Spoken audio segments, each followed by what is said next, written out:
Hey everybody, happy 2025. Sorry I've been slacking on the videos, but hopefully this one will be worth the wait. It's not going to be a super long video. I don't know, at least I don't think it will be, but it's going to be about revising your script. So what I'm going to do for this one is actually I'm going to screen record myself revising one of my scripts so you can see sort of what the process is. Obviously, this is mainly for people who are just starting out, beginners who maybe you're about to finish your first script and you don't really know how the revising process looks or works. It's really not that difficult. It's just a matter of finding sort of your rhythm of things and also getting better at understanding your identity and your style as a writer. And even though my style may be different than some of y'all's, just seeing it, you're gonna see how, in a way, how easy it is. To me, revising is much easier than rewriting. I've explained this on previous videos how rewriting and revising is different. Rewriting, you're literally kind of restructuring the entire story, changing characters, taking out characters, adding new characters, changing the pacing of all that. While revising, you're basically keeping what you have intact and just making adjustments along the way. And this could be anywhere from like the prosaic writing, just doing the actions and the generals a little bit more justice, better syntax, changing some dialogue, but they're basically saying the same thing and having the same conversation. The beats are all the same. You might just be kind of tweaking some things here and there. So that's what revising is. And obviously, rewriting is kind of like a page one thing. I've talked about this before, but just to kind of refresh people's memories or get people caught up to speed. This is the second draft and essentially the second revision. Now, I already did all the revisions that I want. I did a table read about 3 months ago, 4 months ago at this point. But now I saved a little section of the script so that you can kind of see my thought process, why I'm changing things and what I'm trying to go for, and why you shouldn't get too hung up on your any draft really. Whenever you're doing a draft, you shouldn't get too hung up about whether or not it's perfect or not. Um, it should be focused on, am I getting the general idea or close to the idea that I want, and is there enough for me that when I go back later I'm going to know what to revise? Because that's the other thing too, is we write something and then weeks, even months later, we don't get back to it and to revise. So you want to make sure you're being as fleshed out as you possibly can, especially with every subsequent draft and revision, so that if you have several weeks go by and you go look at it, you can say, "Oh, I still remember what I'm trying to get at here, and I still remember how I want to revise this, how I want to tweak this." Because a lot of times you can't really find the right combination of words or the right execution in that moment, but you can get close to it. So essentially, what this video is going to do now is you're going to see that in like real time, and it'll just be like a screen recording of me revising some of my script and kind of giving some commentary on that. I'm going to stop rambling, and we can get straight to the revising. Rundown of what the plot is so that we can kind of keep track is a woman hires a guy to find the person responsible for murdering her sister, and throughout the story they're basically quote unquote hanging out. uh, they hang out in a sort of, not, I don't want to say like seedy hotel, but just sort of like a cheap motel of sorts to kind of lay low and to sort of workshop this whole process of finding her sister's killer and how they're going to handle it.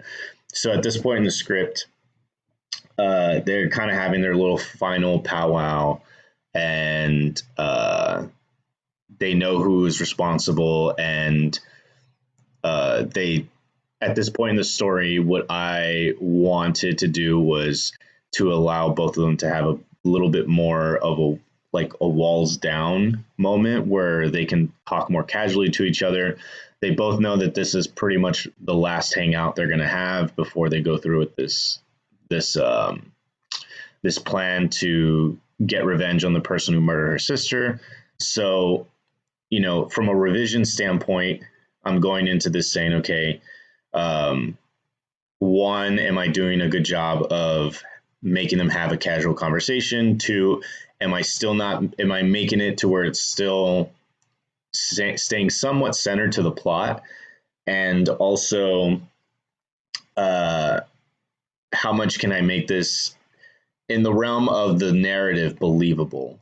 Because also, I don't want to run into a thing where they become so comfortable and casual with each other that they're oversharing to that extent. Although you could do that, but so that's a thing that I would look at going into this. I always have like a little set of things that I want to do. But as I'm revising, I'm going page by page. And what I did here was I bolded out parts that I wanted to revise so I could show you what it looked like originally and then what I am going to do in terms of the revision, right? So I'll read a little bit up to this, and I'll probably even revise some of these things, some of these long things. Uh, and you can kind of just hear me out how I kind of question my own writing. And I say question not in a sort of insecure way, but really asking myself like, um, what is this dialogue telling me as not just the person who wrote it, but also somebody who might be reading it cold, or and if it were to get made, how would the audience interpret this? So in terms of revising, it's really just kind of playing with different POVs, the POV of yourself as a writer, how you want it to be perceived, like how you directly perceive it, how somebody who has no attachment to this might perceive it, and then also how if it were made into a movie on screen, like how it would be perceived. And of course, that's a little tricky because you obviously have to place a certain actor or actress in your mind reciting these sort of lines, and that's just it's really fantasy based, because if your script were to get made, the odds of it being exactly how you picture it in your head is almost like 1%. So but it's still a really good way of looking at it. So uh let's see, I think yeah, so basically the hitman character, so to speak, his name is Enzo, and the woman who hired him is Danica. At this point, the conversation goes into her saying like, well, what if we show up to get revenge on this person and there's other people there? And Enzo shrugs and he says collateral damage. Basically, he's going to kill them all. And so that's like a little thing. I think in the original, like some of the previous revisions, one, I had him say, we'll just kill them, which is something that I knew I was going to change later, but I knew when I came back to it months later, I would know exactly reading that line what I'm trying to say. And then in another draft, I actually just had him shrug, right? And so that worked for me, but I also understood that from an audience perspective, if they see him shrug, the way they would interpret that is he doesn't know. And that's not the sort of the message that I was trying to get with that piece of dialogue. So I added the shrug, and then I added him saying collateral damage. And that gets the point across much better because as an audience member, one, you're not guessing what he's going to do. Two, that, oh shit, if people are there, he's going to he's going to just basically, delete them from existence. And two, he says collateral damage because I wanted to demonstrate his sort of numbness and indifference to human life. And so the audience, hopefully at this point, this is as much as I can. You can only guide the audience to so much to the well, and you can't make them drink it. You can hope that they drink it. So hopefully I've done enough to where the audience is like, they feel a sense of terror behind him because they're like, he clearly doesn't care, has zero, and he has total indifference to human life, but also the possibility is like, well, what if there are kids there? So it adds a sense of suspense, terror, and uneasiness to it. And that's what I would want from the audience. Danica has to accept it. Enzo, continue. You're at the finish line. Just power through. Now, that may be a line I might take out later. It doesn't seem like he needs to really say that. It's more motivational. and it is a little bit out of character, but I'm not going to get too nitpicky here. I'm just going to kind of read through. Danica looks as if she's going into a catatonic state. She's obviously kind of like realizing the reality of the situation. Danica, sorry, I'm trying to hold this. And, with that line, I know I said I'd keep going, but after this, I had her just say sorry. And then I had another one where it's saying, where she's like, I'm trying to soak this in or something. But I did the last revision. I put sorry. I'm trying to hold this. So it's just her like actually embracing the moment. I didn't want her to come off as like hesitant. It initially came off like she was hesitant or second guessing, but she's actually not. She's just sort of coming to terms with like, oh, this is really going to happen. I'm going to get my revenge. Enzo, I can't emphasize enough. You can tap out anytime. No, I want this. Let me rephrase. The job's getting done, but you can opt out at any time. She says, you really terrify me. He smiles. I know. She goes, I've been trying to figure you out. It's almost infuriating. It's like I see you, but when I got to get a better angle, it's like you're a cutout of a human being. I'm gonna clean that up, but it's just the point of getting across that he seems, there's nothing there. Yeah, well, we can't all be neat little mysteries. So then tell me the two are locked on each other, a deafening silence that precedes a duel. You've grown up here your whole life, as long as I can remember. One thing I always try to mark is like cliche lines. So what I'll do here is I'll kind of do this so that later on in a draft, I'll be like, okay, I'm going to take that's such a cliche line that you've heard so many times. So how can I change that? And sometimes I may just have her respond with that subtext through like physical action. I may just put like Danica shrugs. Enzo, then this place, it has doors behind doors. This script takes place in Los Angeles. So this is a very Los Angeles vibe. If you've ever been here long enough, it is a place that feels like it has doors behind doors.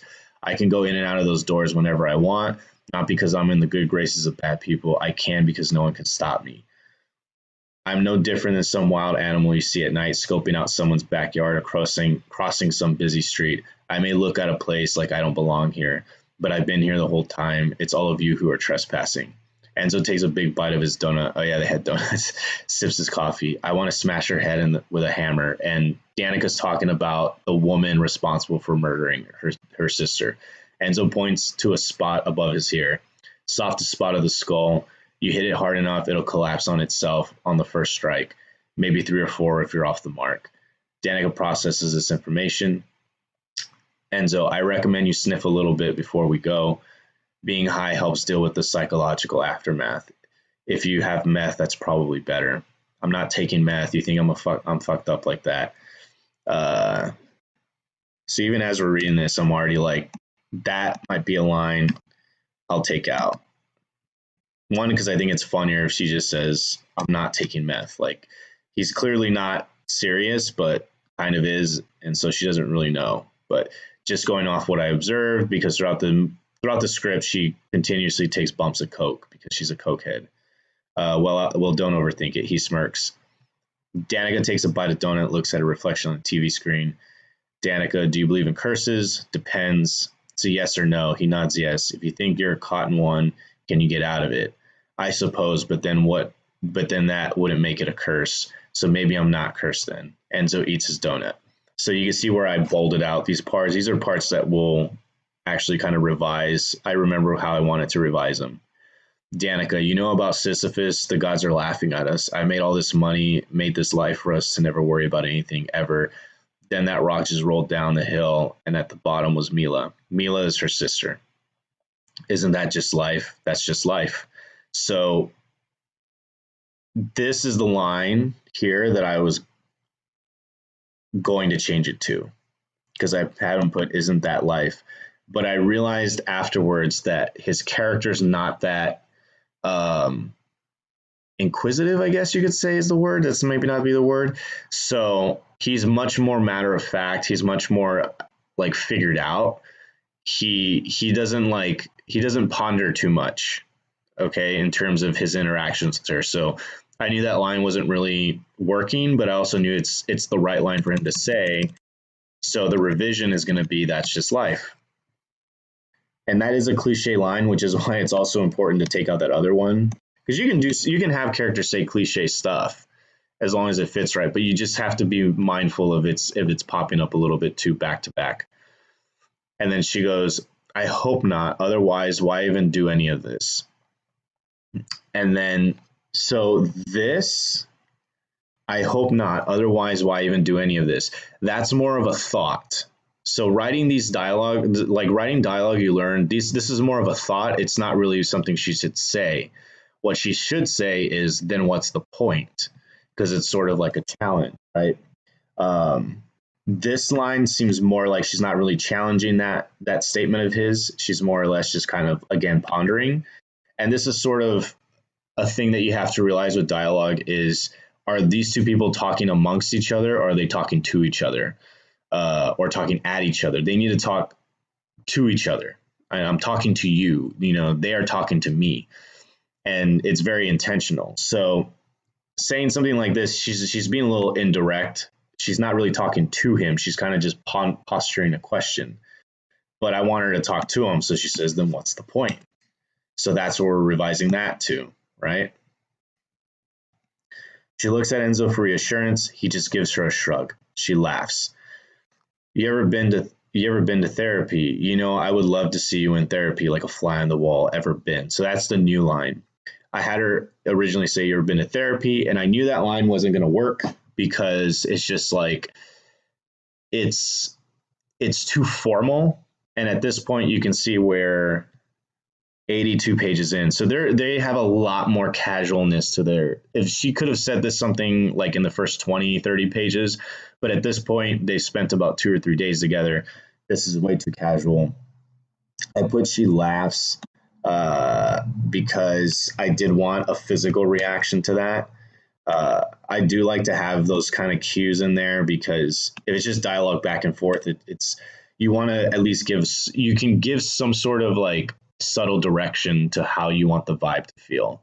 I hate using the word vibe, but you get what I'm saying. And even as a reader, like even just having that part of she laughs does guide the reader to feel a certain way about it. So she goes, you know, I would love to see you in therapy, like a fly on the wall. And then she says, you ever been? So that's the new line. And now, see, this is where we can get deeper into revisions. She says, ever been, right? You know, I would love to see you in therapy. And I'm actually going to do an italicize. I italicize stuff to let the actor know there's an emphasis on that word so they can say something like, you know, I would love to see you in therapy, or, you know, I would love to see you in therapy.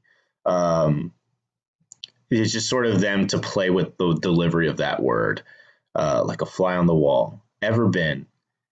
He says, no. She says, I can tell. That's a good exchange. But from a revision standpoint, I think at this point, you don't want to get in the trap of a character always having to ask a question to get an answer. It's sort of like when two people start meshing really well, it's sort of like the question's already there. It's implied, like a fly on the wall. So instead of him saying no, he could say, let's see, wouldn't be much wouldn't be much entertaining. And then she could say,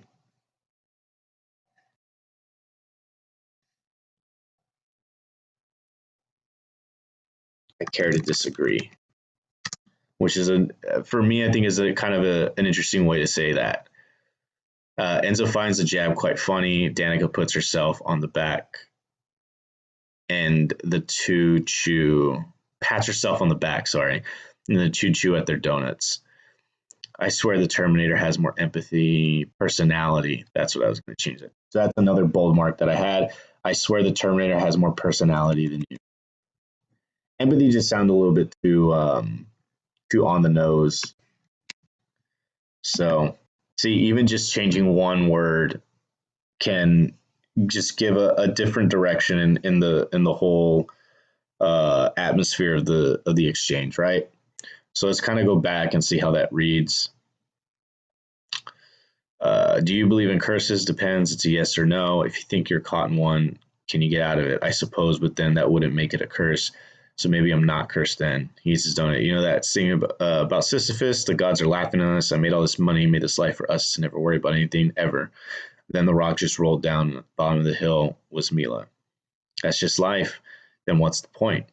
She looks at him for reassurance. He gives her a shrug. You know, I would love to see you in therapy, like a fly on the wall. Wouldn't be much entertaining. I care to disagree. Enzo finds the jab quite funny. Danica pats herself on the back and the two chew at their donuts. I swear the Terminator has more personality than you. A patient moment. See, so to me personally, that reads better and it reads a lot more like they have a rhythm together, having now 80 minutes into this movie. And it just reads like two people who actually kind of gotten to know each other the past 3 days. A patient moment. This really is who you are, what you do, nothing else.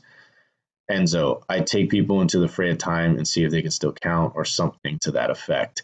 So this, when I did that, that's actually not dialogue. What I should have done was this.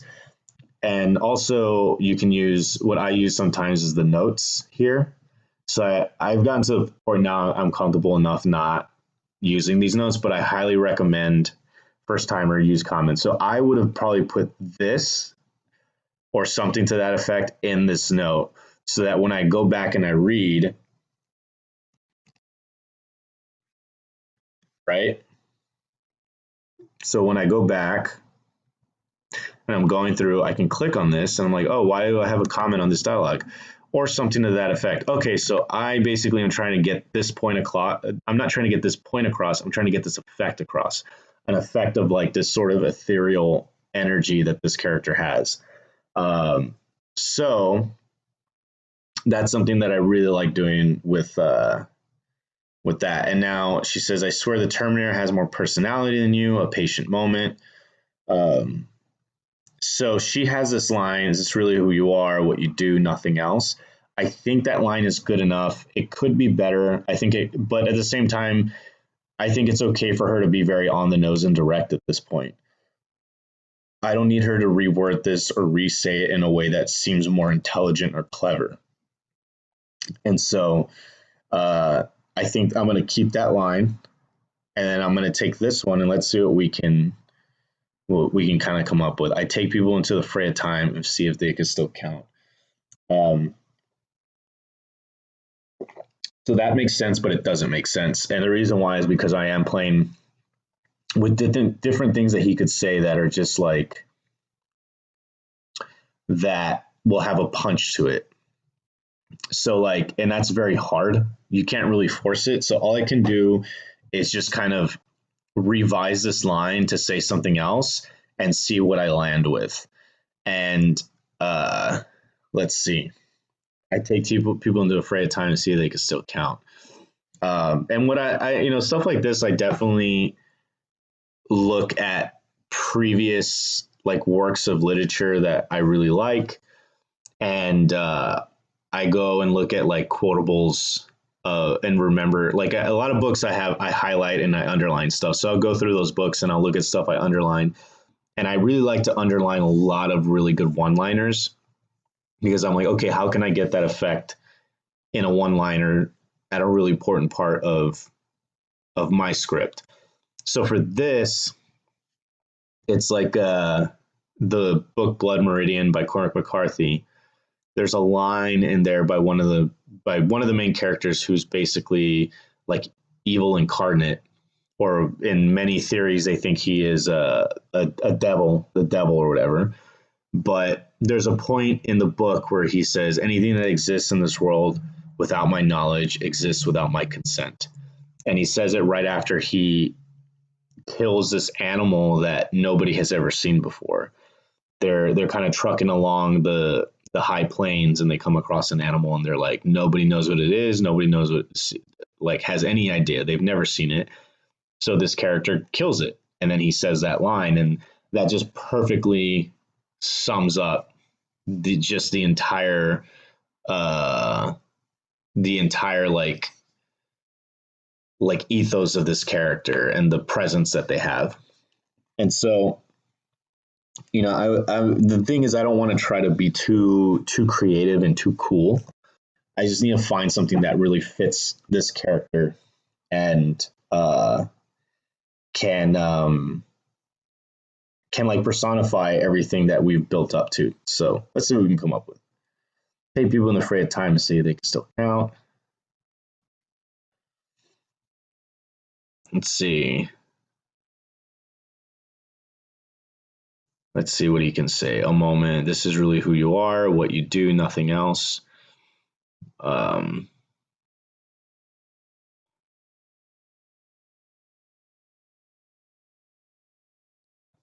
Let me say this.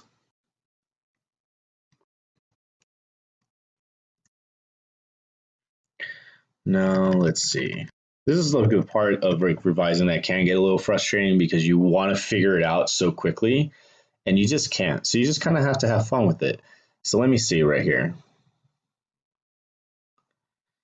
Let's see.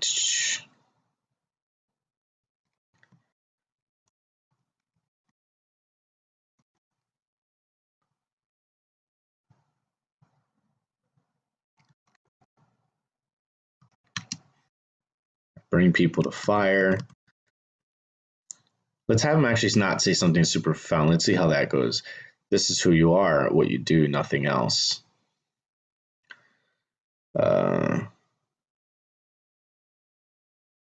Let's see. This is really who you are. I'll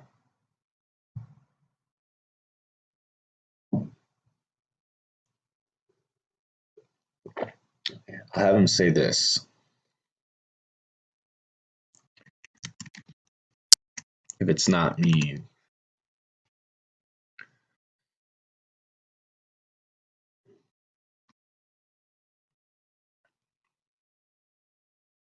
Actually, I'll have him say this. I'm nothing special. See, because I'm trying to make him sound special, but let's actually go the opposite.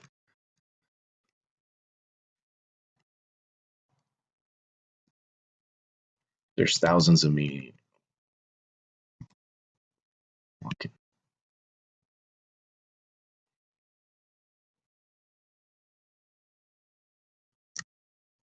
He's not really religious, but I think this will be interesting.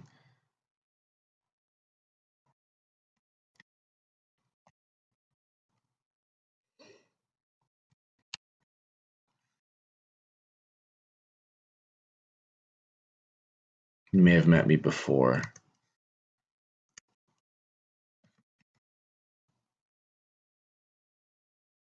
Didn't even have a clue. Now we're actually getting into like a monologue here. We'll keep going.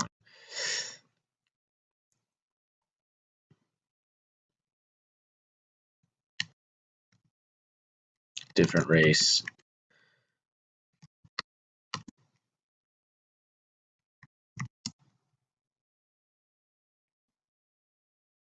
Wanted to fuck.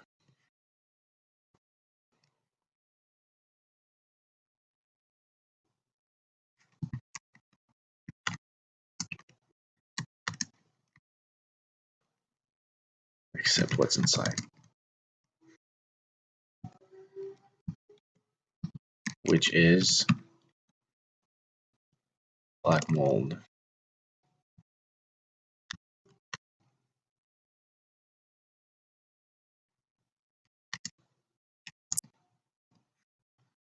That's a little zealous and a little like artsy fartsy, but it gets the point across. So I'll just leave that, right? I like that, even though it changed from like a one line to like a mini monologue, because I feel like I'm getting closer and closer to like what I want to say. She says like, this is really who you are, what you do, nothing else. And we get to the point where he says, basically, I'm black, I have black mold between the walls of my soul. And so that, man, hold on, let me check something. Because sometimes when you revise, you actually, yeah, okay, cool. Sometimes you can end up, because I feel like I had that in my brain at some point, and I don't remember if I ever wrote down it. Clearly, I hadn't. So I pulled in through my memory bank and found a place for that line because I knew that was a line that I liked in my head a while ago. So she says, "Is this really who you are, what you do, nothing else? I'm nothing special. There's thousands of me walking God's green earth. You may have met me before and didn't even know and didn't even have a clue. I could have been a woman, different race, maybe even someone you wanted to fuck, different by every measure except what's inside, which is black mold between the walls of my soul." So that's pretty good. That's pretty good in the context of I feel pretty good about it, that it's getting me closer to what I want. Okay, so then Enzo is down to his last bite. He savors the last of what's left of his donut, and then sips his coffee. Okay, so savors the last of his donut. I think that I bolded that because I was like, that doesn't need to be there. Savors the last of his donut, then sips his coffee. He gets up and tosses his trash, then freshens up in the sink. So I can revise this. He tosses his trash, then freshens up in the sink. We don't need to say he's going to get up because clearly he would have to get up to go to the sink. Neither one looks in the mirror.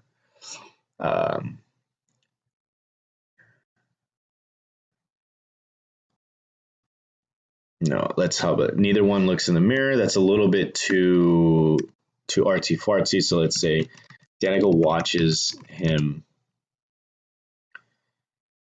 through the mirror.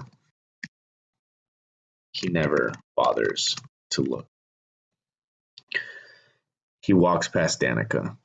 I'll be back. He leaves. Danica sits on the bed eating her donut quietly. So that's basically how a revision would go. And if you notice, we went through about 3 pages in almost 30 minutes. So it's a tedious process. It's a very, very tedious process. But this took 30 minutes mainly because I was explaining a lot. Normally, it would take maybe half the time of that. And then there's a lot of times where you breeze through it so much quicker, where it takes 5 minutes for a few pages, 2 or 3 pages, and you can get, when I did revisions on one draft, I think in total it took me about an hour because it was like I had already gone through like 3 iterations of revision, so it was the writing was much more closer to what I responded to as done very well for me and what I wanted. It was already close to what I wanted, the dialogue and everything. So it was a lot more fluid in terms of the revisions. But that is how you would approach a revision. And hopefully this was very helpful. I'll probably stay up and work on this a little bit here some more because I'm actually kind of excited about this little exchange. But yeah, thank you guys for taking a moment to get an idea and watch how I revise. And hopefully this will be helpful for you too as well. Yeah,